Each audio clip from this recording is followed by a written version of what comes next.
Si cambia strategia. Il Paracongressi ha adibito a centro di consegna per la raccolta differenziata da oggi a ben 8 corsie.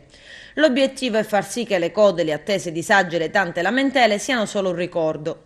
La novità è anche che potranno usufruire del front office solo i cittadini residenti nei luoghi in cui la raccolta differenziata è partita, ovvero Monserrato, Villa Seta, Villaggio Peruzzo, San Leone, Villaggio Mosè, Zingarello e Cannatello.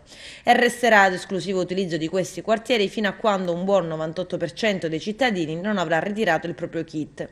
Possono, anzi devono aspettare gli agrigentini del centro storico e del centro città.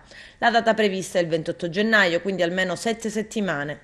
Parte e continua ad essere negativo l'approccio degli agrigentini nel differenziare la propria spazzatura. Guardate, questo è il risultato. Siamo in Via Gele, vecchi cassonetti sostituiti dai sacchetti del tutto insieme.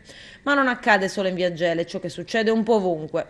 A pagare saranno 2 volte i trasgressori, a cui è ben probabile che arrivi una multa perché la polizia municipale è alle prese con il rintracciarli attraverso le bollette e quanto di personale vi sia all'interno, ma oltre alle sanzioni a lievitare per tutti saranno i costi del servizio. Seppur molti palesemente in cuor loro pensano si stava meglio quando si stava peggio, ormai fare la raccolta differenziata è un obbligo di legge, quindi che piaccia o no ci si deve abituare.